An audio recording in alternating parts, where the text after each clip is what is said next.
Kimberly Lovey podcast. I am so overjoyed to share with you guys today two of my very near and dear friends.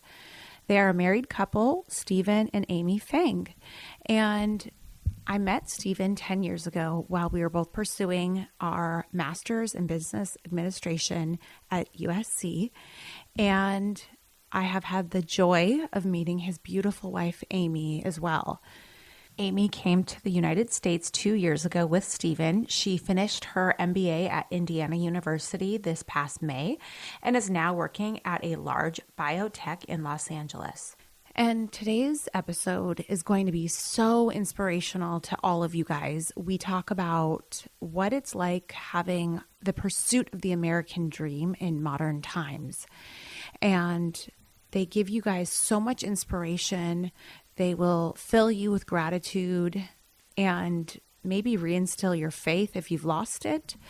They also talk about taking calculated risk, having the confidence to go after your dreams despite all the obstacles that might be in your way. I personally got very emotional on this episode. I felt extremely inspired, and I could not be more excited to share this episode with you guys. So with that, please subscribe to my podcast, follow me on Instagram at Kimberly Lovey, and check out my website, subscribe at kimberlylovey.com, and enjoy the show. Amy and Stephen Feng, thank you so much for being on my podcast. I'm super excited to have you guys here. You guys are two of the most special people I am, blessed to know.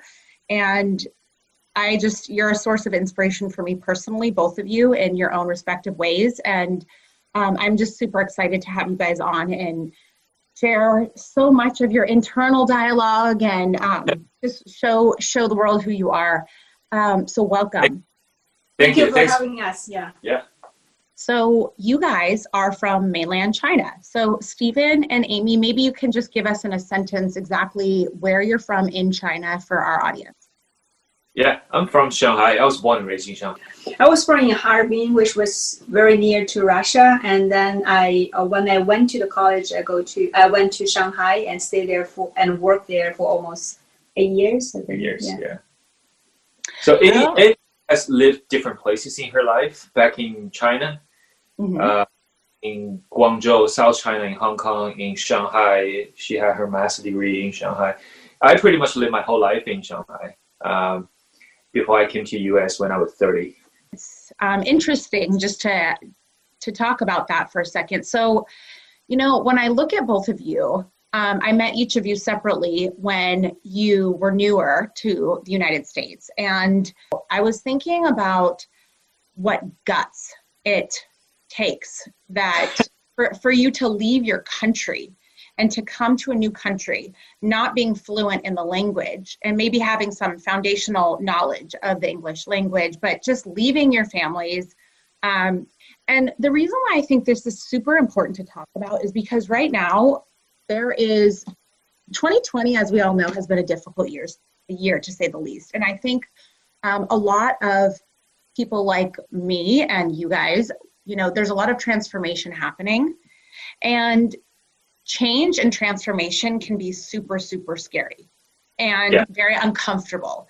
And so as I think about you guys, and as I was showering this morning, I was thinking, how on earth did these two individuals, what on earth were they going through in their minds to have the guts and the courage to pack up all their belongings, going to a new country, leaving their families, not being fluent in the language, knowing nobody? Like, what, maybe Stephen, you can start, but what was that experience like for you? And maybe it was a certain moment that you had where you made a decision. Can you just talk a little bit about like maybe the fear you went through, and then how did you make that decision to go for it?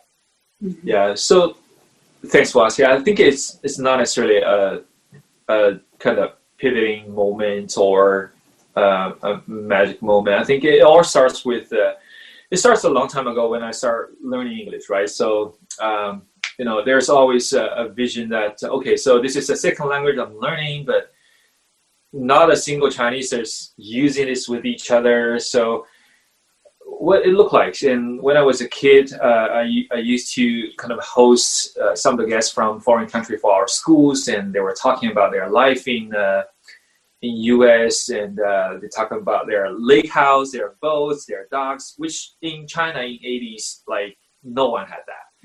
And so it was always a curiosity. And then moving on, working for a foreign company, starting with my career, meet more people, right? So eventually to the point, I feel like from both life point, I've traveled a lot of places in Asia before I came to US, but also from a career in the life point of view, like I just feel like there's so much I can learn and so much I can experience, more than where I grew up. And even it's a totally,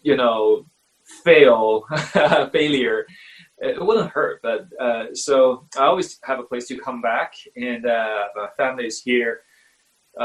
But the world is so big, and I need to go out and explore and have the experience with that. So that was the main motivation, the curiosity built upon my my whole life, ever since I started learning English, to the point that I feel like there's a need there, right? And I have a very specific goal. It's not really traveling to US to see Manhattan or California, but I'm going to one of the best schools in China for business programs that can further my career. So I see nothing will go too wrong with it. And US is the best country, has the best schools, and I think that's what strikes me about that is that you didn't come from a place of fear. You came from a place of let's try it, you know, which is interesting. Amy, was your experience similar to that, or did you have any more like anxieties about it? Like, tell me what your experience was like. Totally different. So my story is totally different. Because I think the real reason triggered me to want to pursue about American life or go to the United States, I think it's the relationship with Stephen at first. When I knew like he will be moved to United States and have a different career, and we really want to stay together at that time. So we're still boyfriend and girlfriend. So I'm thinking about a way how can we stay together. The only way I can do that is I go to American, like I go to the United States, stay with him, and find a different way. Maybe go for a career or find a education. That's the top reason. But besides that, I think I still have kind of the MBA dream. I know the best education is in America, in the United States. And I have a role model, is Stephen, is my husband. As you may know, he used to be my boss, and we work together. So I really admire, whole logistic of the business. And I was just curious, like, how can he have such a great business sense? Can did such a great work, even in the brand team. We are totally new at that time. So that's the reason I'm thinking about maybe pursuing the MBA education is a better choice for me to develop my career instead of only focus on the relationship. And if I go to the United States, I can have both, relationship and education and better career. But I did have a lot of anxieties, fears before I went to the United States, because I know I'm kind of totally new to this country, totally new to this culture, even the language-wise. I am not very confident to deal with all the talks, all the conversations. I even worried about probably I could not totally understand what the professor talk about. And I couldn't find a job in the United States, or I have a lot of fears and think about how can I survive. Yeah. In the United States. But luckily I got Stephen here, so I can totally depend on him and kind of remove my anxiety. That's kind of things I went to the United States, and the courage and the guts, I think, first from the relationship, then I still have a dream. But when I was younger, I really loved the American life because I saw a lot of, friends, Sex and City, all of this encouraged me wow, that's the American woman. That's really my model. So I really want to have to take a look, what the real looks like. Yeah. Wow, that is hilarious and inspiring all at once. Me and all of my girlfriends are with you when you say that you love Sex in the City, by the way, definitely cult-like following, but that is so cute and funny.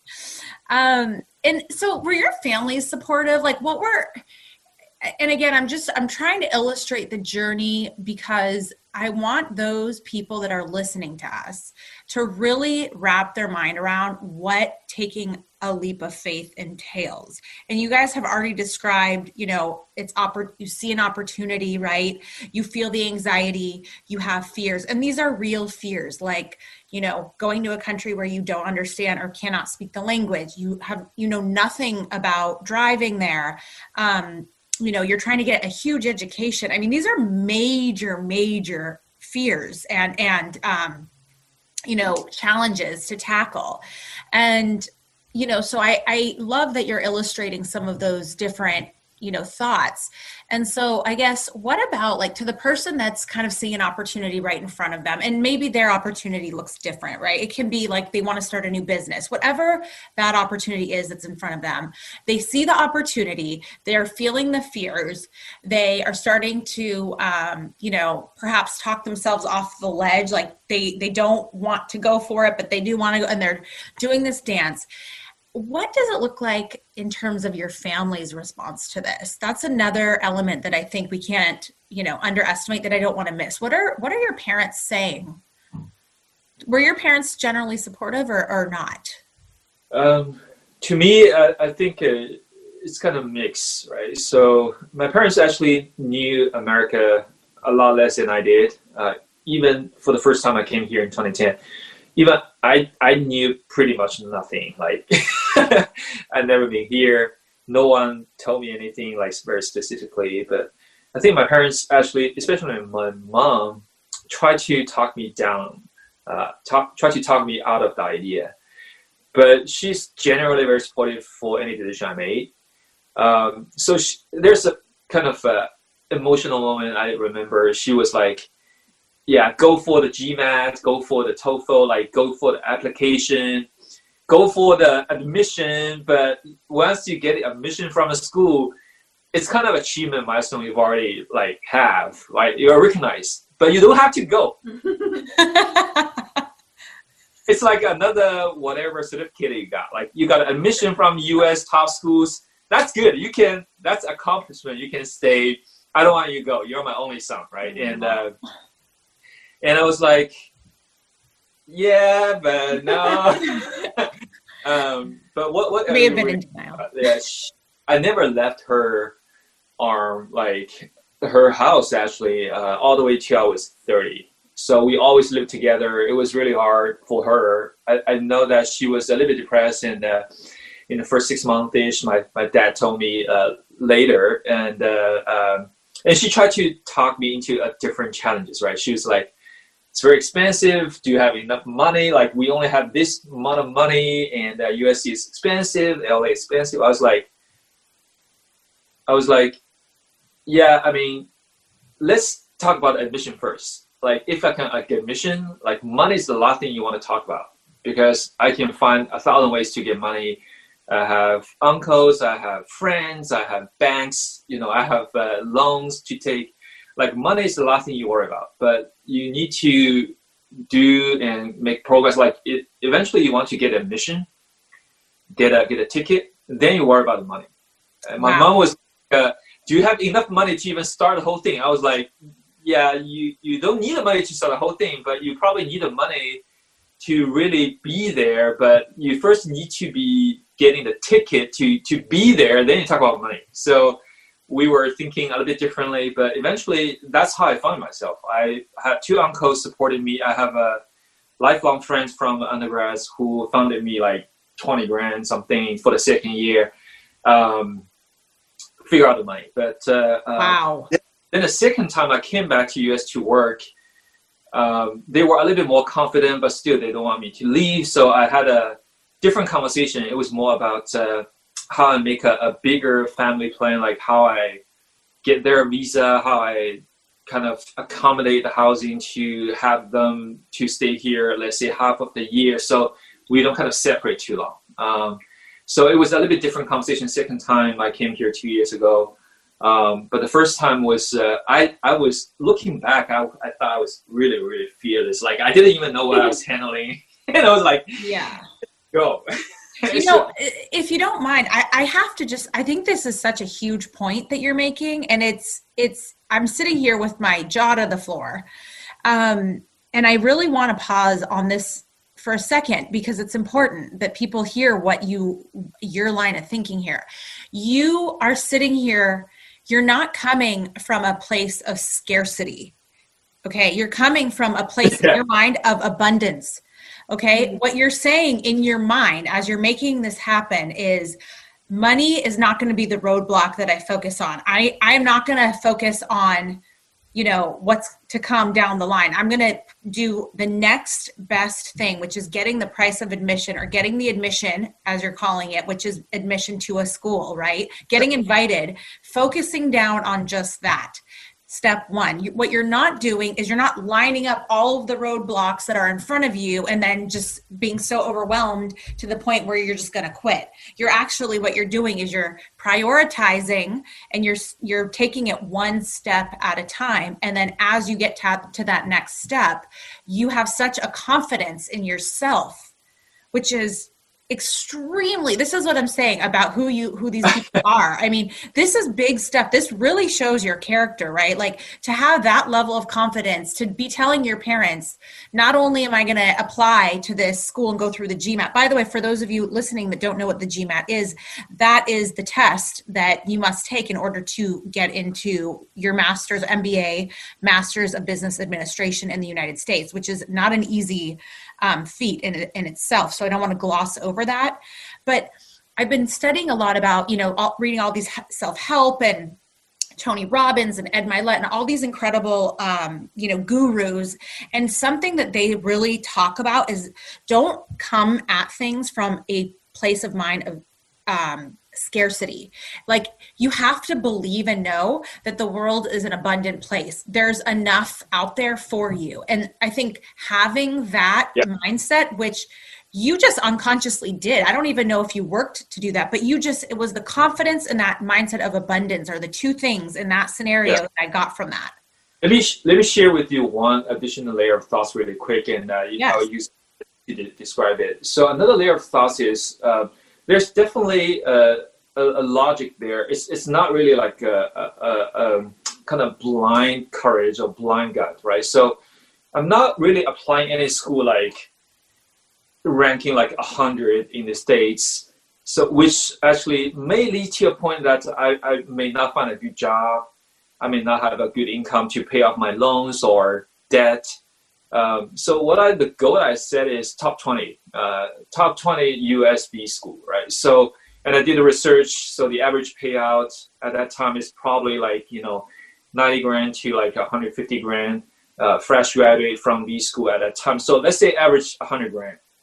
And it's pretty decent kind of income. Even in California, it's not, necessarily the highest at that point, but, you can survive that. You can make savings, especially Chinese. So it was not really a blind gut, but like, as long as I can work towards the top 20 school and getting there, it's pretty much like I can get a pretty decent job after the graduation and pay off my debt. So money shouldn't be anything I worry about. But if I just randomly walk into some like community school, just want to have a US experience, like living in California alone, that's a different story. Does that make sense? But for the courage and gut part, it's almost like the analogy is like traveling, right? So if you think about all the potential, flight delays, security, mugging and all the potential disaster may happen, let's say in Europe, in Italy, right? Like you probably don't want to go because there's so many downside of it. It's like, but you're focused on Florence, is on Uffizi, is on, all the museums and history and the cafe. Like that's what you want to take away. And all the things that happens, like I lost my credit card in Barcelona when I was traveling a month in Europe, and you just figure out a way to deal with it. It's not a big deal, but if you think too much about potential risks, potential disasters, and all the thief or whatever, like that kind of scares you off of even going out, right? So that's kind of an agile. So what you're highlighting is important too, around this idea of calculated risk is what you're illustrating. What you're saying is, on one hand, you're not going to sit there and just blindly go and have no idea as to what your game plan is. No, you're going to do your homework. You're going to come up with the strategy that you believe in, and then you're not going to overthink it either, right? You're not going to sit there and overanalyze it to the point where you're actually, frozen and you're afraid to make a decision. And so I think that's super, super important. And I love that you highlighted that. So kind of moving on. So you guys go through that exercise, which is just, incredible. So once you actually get here, what is each of your perceptions about America? Like, what is something that you were most surprised about? What were your first impressions that really struck you, that maybe surprised you? Yeah, you want to talk about it? Yeah, I think the first things for me is land of the freedom. That was before we came, right? Yeah, before you came. Of course. Yeah. Before I came to I know American dream, land of freedom, and the freedom only means like physical freedom. It's like spiritual freedom. You can talk. You have your own opinions. You should talk whatever you want to say. You be yourself. Follow your heart. It's totally different with Chinese character or traditional Chinese people because we have some limitation or some like politics to control our thoughts, where you should be quiet, follow the majority's opinions. So that's kind of things I admire so much when I think about American, think about like, oh, if I have American life, that could be the things I can be myself. But the tough things for me is like, I don't know how to be myself at that time. Wow. Yeah, I think one of the things we actually wrote down a bunch of notes, but like, American dream, like land of freedom, like we talk about here, you can joke about the president, like it never happens in China. You can print some weird kind of president things on the T-shirt, like in China, you never do that. Yeah. Right? What happens if you do that in China? For those of us that don't know, people will send to like, I don't know, like mental hospital. Oh my God. Probably the policeman will, teach you how to be a good person. How to behave. Yeah, I think as Amy was talking, I was thinking about one thing really stood out is, especially in the 80s and 90s, when we still are like a kid or teenager, is the keyword about hero. So in my impression, US is all about heroes, right? So if you look at the sports, I started watching US sports in 1994, and all the NBA, Michael Jordan era, Last Dance, and MLB, NFL. I didn't watch a lot of NHL, but all the sports, and then all the singers and movies like Tom Cruise and Forrest Gump. Like everything in US is a story about American dream or about heroes, right? Now it's about superheroes. In China, the environment we grew up, we kind of try to take you out of a heroic kind of role. So it's all about the group. It's all about collectivism. So the teacher, the parents try to make you less hero, but a contributor to a bigger group. So it kind of suppresses you sometimes to be a hero. So if you want to be a hero, be a superstar, you actually got a lot of pressure and challenges from the authority. And they try to make everyone look the same, and obedient, and kind of work towards the authority kind of priority or goals. Like, for example, the ACT scores in China, like that's the goal. The goal is not to make you a great pianist or greatest basketball player. That Kobe Bryant stories never happens in China. Like you cannot skip like college to do those things. I think that's the biggest contrast. I think like kind of magnetic to me about US. I also want to mention about women power. Women power. Yeah, I think even though in Shanghai, the girls there is very independent. They still go for work and have a very decent life. But most of the women still try to balance like work and life. Think about how can I serve the marriage, and probably can deprioritize myself, focus on men or focus on the marriage, focus on the family. I can sacrifice my career to take care of the kids, where your parents always teach you like you are a girl, you should be, act like a girl, like a woman, be submit to your husband. You should do all the things for the family. You should do the houseworking. So all of the things you should belongs to the girls. But I think before I went to the United States, I think the woman power. You can see the different movies, different documentaries to talk about how to be a strong woman, which is equal to man. You can do whatever you want to achieve your dream, and use your talents. You are a person, not only a woman. So I think that the things like encourage me a lot. Wow. It's so powerful. I almost get emotional like thinking about this, because as someone that, was born and raised in the United States, you always hear about, America is such a great country because of our independence. And, you kind of get jaded sometimes, and, or you just kind of take it for granted. And just hearing it from my own friends, that this is your perception of like this notion of independent thinking, the ability to pursue your dreams, the ability to be your own independent woman, versus kind of putting the group in front of your own. Like it's just a reality check. And I think for people listening, it's probably blowing their minds to realize that.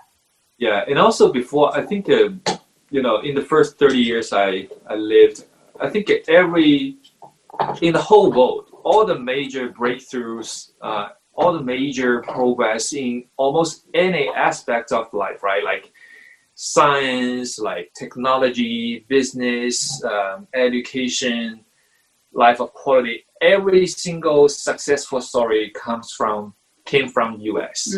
Like everything about like Europe was kind of going down as a kind of what do you call like old. Like I don't know, but every success story, like Microsoft, like Apple, it was like about Silicon Valley, about Wall Street, everything like advanced is from US. It was not from UK. It was not from Canada. Some of them maybe Japan, but like 99% were from US. And everything you kind of admire is from US, right? Like the movies, we watched the Terminator in the 90s, like it was blew us away, like how it was made. I was watching all the documentaries about George Lucas, like how Steven Spielberg, how they made those Star Wars like movies or whatever, right? Like, everything was fascinating, and all the sports, like NBA plays a different level, and the Dream Team in the 90s, and it was just another level. Yeah. I want to echo this point. I think all of these magic things happens because we think everyone can chase for their American dream, even you are not local American people. Yeah. So I think American is welcome to all the immigrants. At that time, you can have a big dreamer. You definitely can achieve your dream in American. That's the magic landscape. And all the refugees goes to US is open for anyone. Right. It's very neutral, right? There's no judgment on whether you kind of pro or not pro communism or whatever. And any country like Africa or Southeast Asia, even China in the 80s, the refugees all go to US because it's open to everyone, right? And Taiwanese, like that's my impression. That was my impression before I came. Yeah. I have to say, for anyone that's out there that's listening to this, and and struggling with gratitude, particularly if you were born in the United States, I think this is the moment where you should be stopping and going, OMG, wow. Like, I was handed this American dream. I was born here.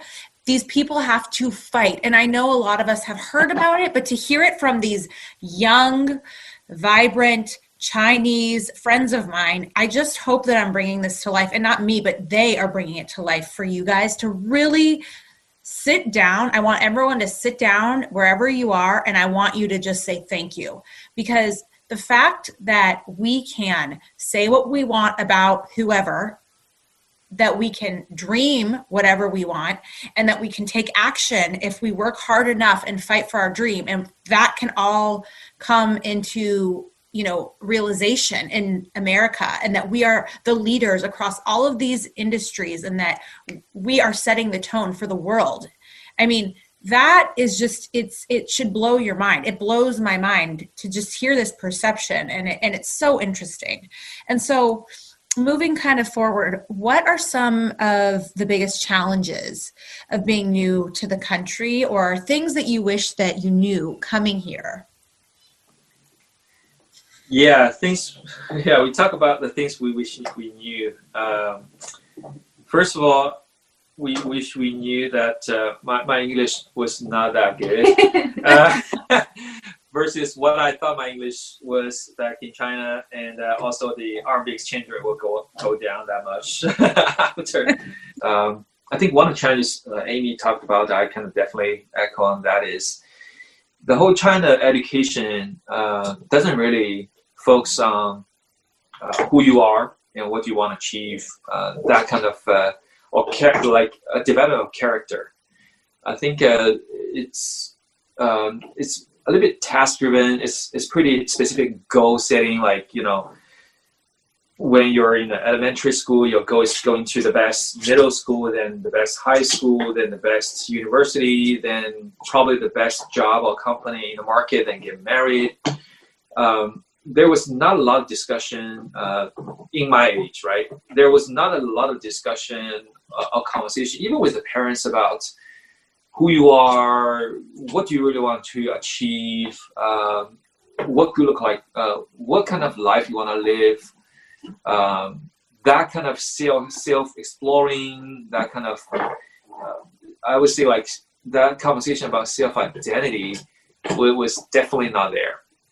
Even today, I feel like there was not a lot of work done or support you can get around self-identity. That makes it pretty hard when I came to US, because there's no such a system like in China. Like, this is the path, right? Like, this is the trophies that you need to get in order to live a good life, and everyone will recognize that. As long as you have like Ivy League, whatever, and work in a Fortune 500 company, that's it. Like, everyone will recognize that you will have a good wife because of that. But here it's like everyone can have a good life as long as you know who you are and you know what you want to achieve or do in your life. It doesn't matter if you are Ivy League graduate or you are, whatever. I mean, I think I met a lot of people who didn't go to the top schools, but being such a decent person and, have such a high quality of life and, relationship that I admire. But also I met people like has a very advanced education, but still kind of struggling with that identity. But that was a challenge for me first time I came here, because I didn't really go through the whole thing like that in my whole life until I got here. That kind of triggered the thinking, but I spent quite some time to really figure it out. And the process was pretty stressful. And I would like to try to be someone, but very soon you find like you can't. Like, especially in the US, like, you think this people is pretty cool, the way he works, the way he hang out with people, he date a girl, he lives pretty, but you can never be him, right? And then you try to be someone else, but you found that you can't. Then it all comes back like, who do you really want to be? That's a really big question, and sometimes a lifelong question. It really is. That part is pretty tough, because I never thought about that question for my whole life, and then come here without mentor, without the right kind of parenting. Like I have to start thinking about it, and it kind of become a struggle for a while. Yes. I think it's probably when your entire environment is foreign, all of a sudden it sounds like you were going through this exercise of trying to like mimic how to adapt or thrive in this environment, but then you kind of full circle came back to realize that I'm me. Like I'm going to the way I'm going to adapt, and it'll just take time. Yeah. And that process and that realization for you, I'm sure, was stressful. So, and it's interesting because even to those that are in a familiar environment, we struggle with self-acceptance and confidence. I think it's important to kind of really always revisit who you are taking recognition from, right? And I think back in China, it was always parents, it was always authority like schools, teachers. And the system works perfectly as long as you behave, as long as you're obedient. Like you got recognition right away, you get a high score, high ranking, you got recognition, you got gifts, you got cars, like whatever, right? And the society recognizes that way. But eventually, you want to find the anchor. You want to find who you really want to take recognition from. Is it from your family? Is it from your parents, or is it from something that doesn't really change, that you can feel like safe and reliable? Like I don't have to prove to anyone because everything kind of always change and evolve and shift. But if you can find something that kind of lasts, I think that definitely help you kind of anchor who you are and be always confident in different circumstances. Definitely. And it's almost like when I think of both of your journeys, like you went from this society where you didn't have any room to be yourself, and it was all about, conformity, maybe is the best, conformity, the group, obedience. And that's on one side. And then you come to the US, and on the other side, it's all about being independent. And it's almost like this newfound independence that you knew would be there, but it's almost like it was so much independence, it was overwhelming. And then that exercise and that journey of finding your place. And what I think is important as far as, building confidence is, really identifying what your goal is for yourself and not listening to anyone, and going after that dream ruthlessly and execute it ruthlessly, and not looking left and not looking right and not getting approval from anyone. It's not about anybody outside yourself. It's all about you and what you're able to achieve. And I think I also want to strengthen that the way how you find yourself. I think really appreciate the education system in the United States, especially for the MBA. So I still remember at the beginning of the first years, we call it Me Inc. It's definitely 2 weeks help you to find yourself. The purpose of the school is like help you to find your job, your dream job. But I think for me, it's not exactly the same goal. I think they give me the philosophy and the methodologies to think about who I am, and not only a topic who are very general, topic, like general things like, oh, you should find yourself, but I have no idea how can I find myself. So I think that way you pursue to ask the questions and, go deeper inside and just ask the questions to yourselves, like your goal, your dream, and also what kind of motivate you a lot. It gives you different angles to find yourself. So that's also, I want to appreciate that. Wow, that's really interesting. The school provided that to you. And I remember Stephen and I did some of those types of exercises where you kind of learn about yourself and then you learn about your team. I think we did the Myers-Briggs or Briggs-Myers or whatever, that one.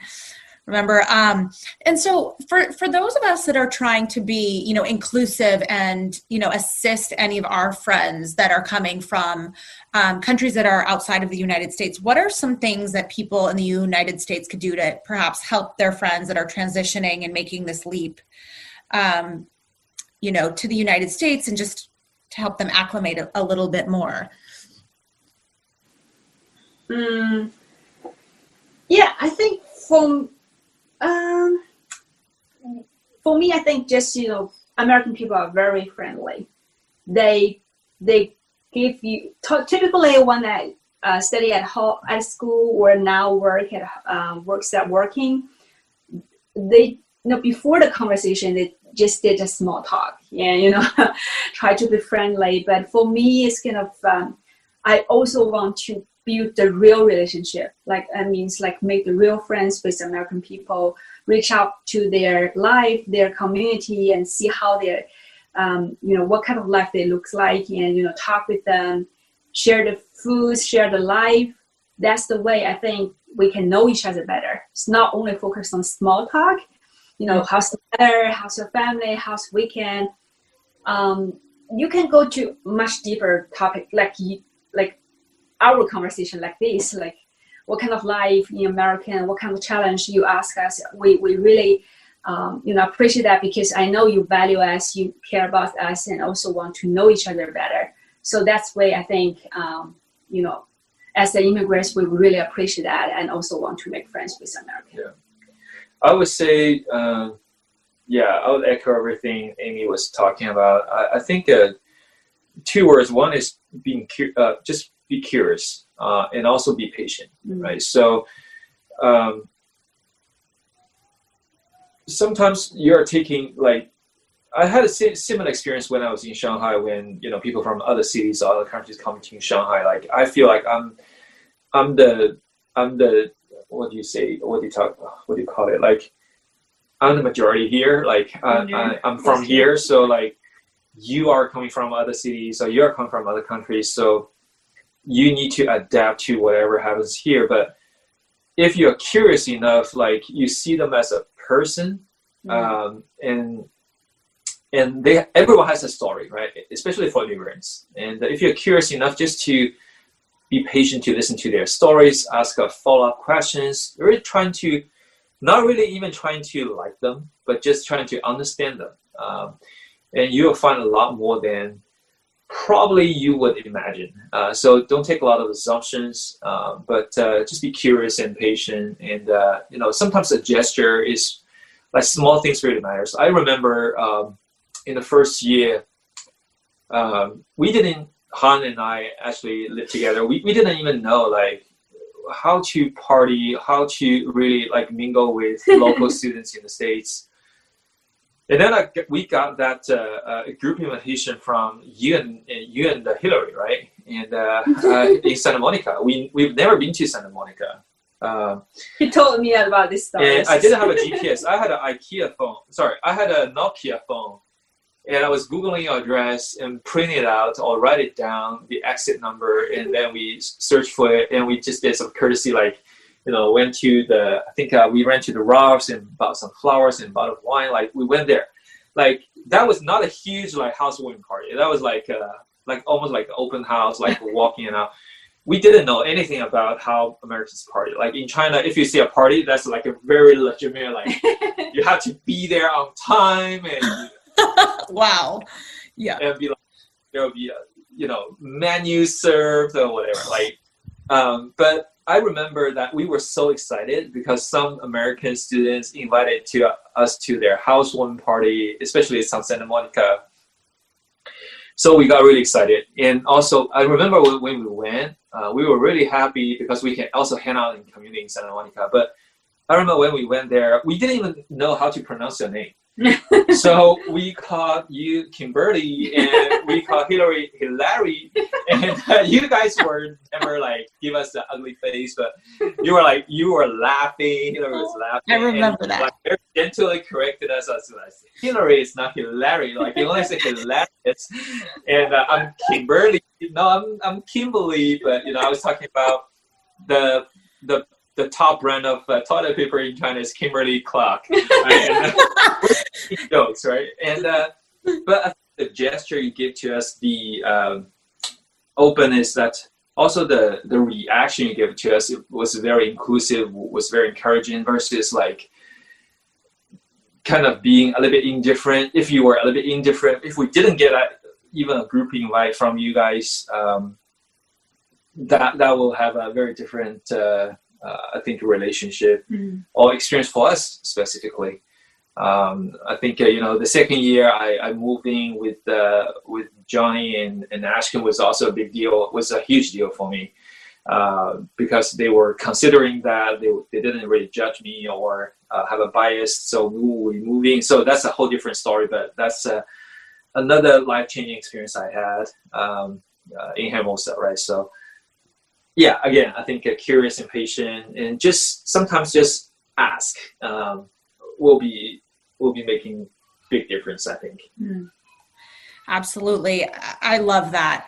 I think it's so important for us to be open-minded and realize that people that are coming from a different country, they've had to overcome quite a bit and they have a story there, and listening to the story and admiring and learning from them is going to make you a stronger person. So for those of you that work perhaps at like a large corporation, if there's somebody that, maybe you're even, especially now in this COVID world, if you're doing Zoom meetings or Google Meets and, you're working with the team in India, like I really do encourage all of you to, create a relationship, like be curious and ask the people how things are going for you over there, in India or in China or wherever they are, and stop and be curious and be authentically curious. I think you'd be very surprised about what you learn, and try and always give that helping hand to the extent you can, and do it in a way that's respectful and gentle. Thanks for that. Yeah, and add a little bit on that. I think, especially people from China, and I'm not super familiar with other countries, but China has been changing so dramatically in the last 30 years that a lot of impression that US people may have, whoever didn't travel to China recently, like the impression you may have back in 80s or 90s is upside down now in China.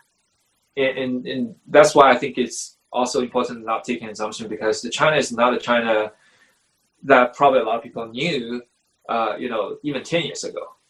Even you went to China 10 years ago in 2010, right, when we were in school, China is very different now. Even for the 10 years, even for the 2 years that we left, it's already have a pretty big difference right now. And we didn't recognize a lot of things, and we're not used to it. We need to adapt to, spend a few months to adapt to it again. So that's also kind of a thing. I mean, it's probably same for a lot of other countries as well. So don't take assumptions and always be curious. What is something that surprised you? Because I find that to be really interesting. So when you said just being away from China for 2 years, what has changed in your mind the most? Like one or two things that really kind of you're seeing is emerging or changing in China? Modern. I think, I think one of the things is how quickly technology and digital, stuff start developing in just 2 years. I remember like we were using a lot of cash, not even a lot of credit card when I came to US, before I came to US. But just in the probably 2 or 3 years, no one's now even using credit card. Like really? No one, people don't even have a wallet. People don't have keys. Like you just need a phone to live your life 24/7 for like you can do digital. You can do anything on the phone. Like I think now even with that phone you can use your face. Face identifications. Yeah, sometimes you didn't even really. Like it just. We were joking, like Americans still writing checks, right? So I just wrote one the other day. Like everything, like even for our home, like we don't even use keys for the home. We use like fingerprints and face. Yeah. Whoa. Okay, I mean, shocked. It's not expensive. It's like $60. Yeah, and yeah, this is not something that's super advanced. Like when we go to a train station. We don't even show our ID. You just walking through a door and there's a face ID. You pass a security check. Wow. So is that recognition through the government? Like, is this all government platforms? I'll call it like, or is this some third party? It's from it's definitely from a private sector, but the government actually start kind of fueling this and partner with them. it definitely takes a lot of partnership, with the bank, with all the social security system. It takes a lot of efforts from the government and the private sector, and some state-owned company together to make it down. That's why I think things like this is really hard to implement in US, because you have state laws, you have different authorities, and to align 50 states for a same protocol, even on the bank transaction or whatever, is really hard. But that's kind of the advantage of China with one party, and so things just move very, very fast. That's kind of difficult.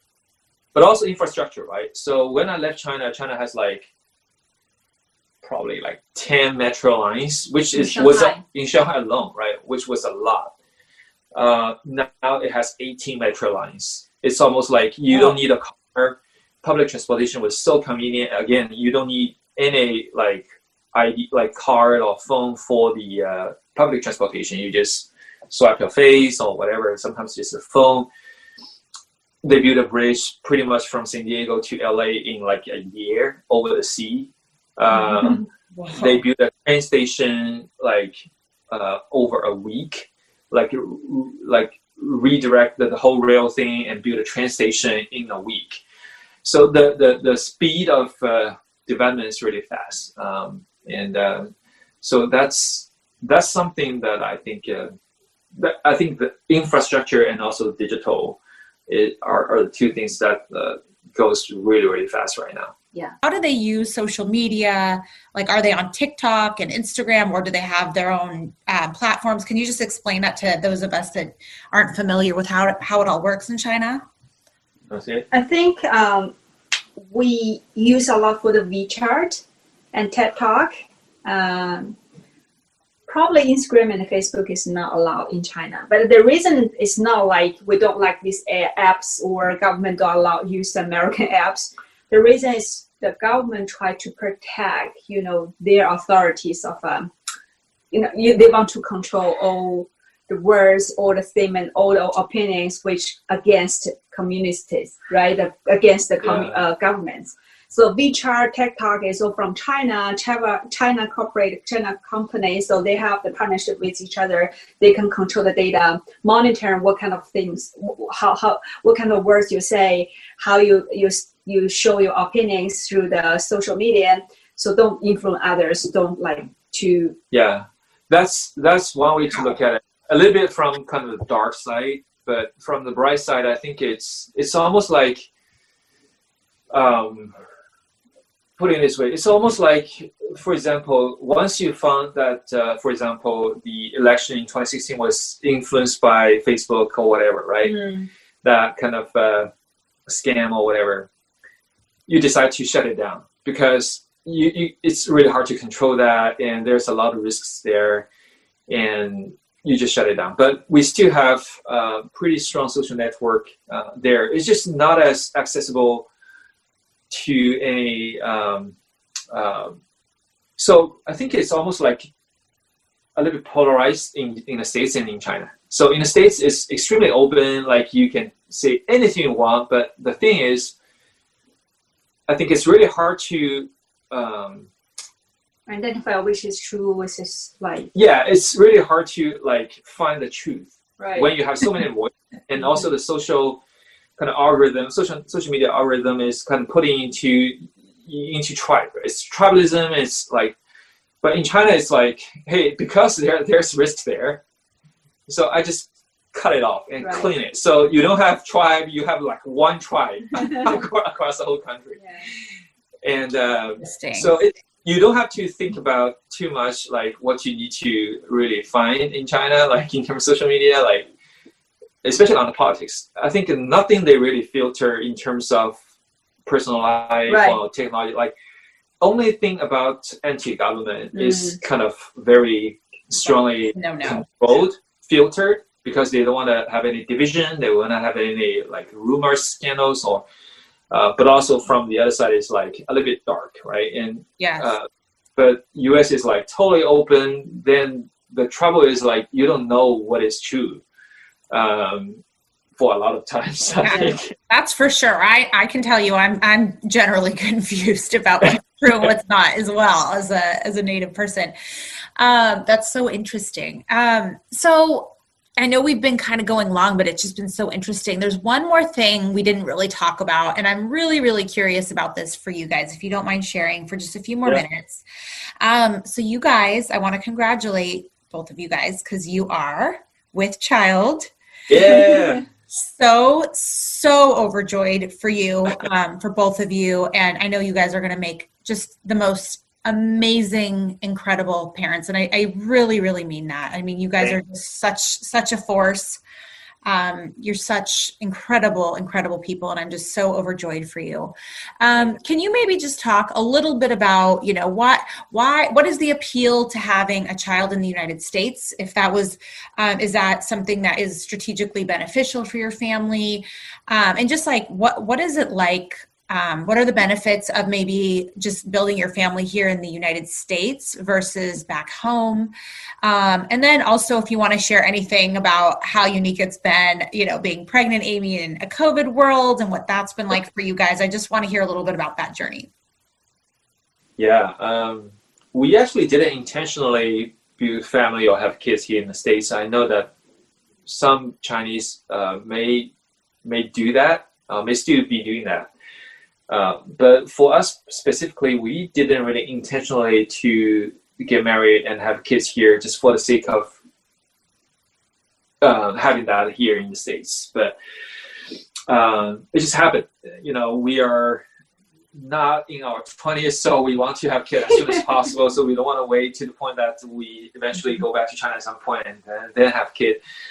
But and it has a lot of upside and downside as well, right? Like, I think the pros is definitely you have an identity here, and potentially you can also have identity in China. So the kids may have some kind of freedom to choose like which country to go with after he's 18. And also the education system here by now is still the best in the world. So we still want to give her a chance to, be educated here. What else? Air quality is much better here. And food security, not this year for air quality, maybe in California. But in general, I think the living environment is definitely an upside. And one of the things we love the most, and we don't feel like many countries will beat it, is the national park system. And basically the landscape here is like just so good. I've been to 26, 27 national parks. Amy been to probably more than a dozen.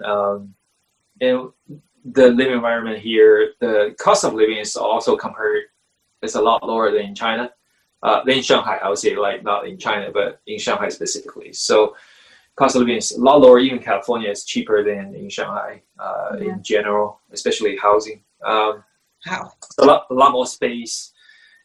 I also want to say, I think the lifestyle and the faith-based communities is still, I think, is the best place to raise a kid. The lifestyle means, like, if you're back to Shanghai, we must be very busy, for the work from 9 a.m. to 9 p.m. So if we want to hold a good career or hold a decent position, right? Income. So, but you don't have enough time to, stay with your kids and educate them, have a very quality time.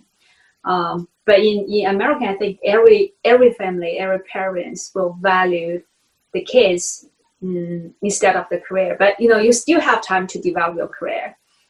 That's the whole society's respect and value. The pace here is definitely slower. Right. So it gives you a lot more time for the family. It's not as terrible in China, but definitely it's more stressful. The pace is a lot faster. The working hours is definitely a lot longer. Yeah. And also the faith-based, I want to strengthen is, like, I think not all Americans are Christian, I know, but, most of them hold their belief in the faith. And in our community, and we are Christians, and we really value the church. Here's the church life. You can take your kids to the church and give them some exposure to Bible, to Jesus, and talk about us. But back to China, back to Shanghai, we have limited resource, and there's very few Christian you can talk with, but I really want our kids to be a Christian, live a Christian life. Yeah, religion is a little bit restrained in China. Yeah. So it's very much controlled, which is understandable, but not ideal. We live in Indianapolis for 2 years, right? So it's so the church life is pretty rich there, and we really enjoy the community from the church and how that relationship kind of evolved, which is very scarce in China. China is more from so we made personal relationship evolves a lot from the work. Actually, here you don't necessarily make a lot of life friends from the work, but in China you have a lot of life friends from work, but also schools. But here I think church is a big deal versus China. The community with the same value, with the same faith, that's kind of was not ideal in China. China was more about activities like going to a movie or going to a park or doing a barbecue or something like that. But in terms of having a faith-based community or similar value-based community, that's a little harder to find. Really? But not like inexistent, but definitely harder to find. What is the predominant religion in China? Yeah, I'd say Buddhism is supposed to be, but honestly, because of the Cultural Revolution in the 60s and 70s, the whole religion thing is pretty wiped out for quite a while. So when we were kids, we were not supposed to be religious in any way. There's still Buddhism temples there to worship, to sometimes as a scenic spot, but now I think it's a little more open, in many ways, like Christian, Catholic. You can exercise your religion in China, but with a certain boundary. You cannot talk certain things to shake the government authority, for example. For example, Revelation cannot be discussed in a church, right? But because that portrays different vision of the society, the future, versus what the government wants it to look like. So that's the reality. Wow. We kind of understand it. It's very hard for us to say whether we buy it or not, but that's what it is, right? So. Wow. I just want to say, I thank you guys for coming on. This has just been incredible to really hear from a modern day couple, an authentic mainland Chinese couple, what your experience is like in modern day, coming to America, some of those hurdles and internal struggles and achievements that you guys have been able to tackle and conquer, both individually and together as a team. You guys make such a beautiful couple. Again, congratulations on being pregnant with your first baby, a baby girl. I cannot wait to meet her. And I just hope that our listeners got so much value and inspiration from both of you, and also walk away with just gratitude and understanding the freedoms that we are afforded here. You guys really bring it to life. And I think that just helping us not take it for granted and really appreciate the gift that we have here. You guys have really just helped us along that journey. Amy and Steven, you guys are both such an inspiration to me and now to my entire audience. So thank you both for being here.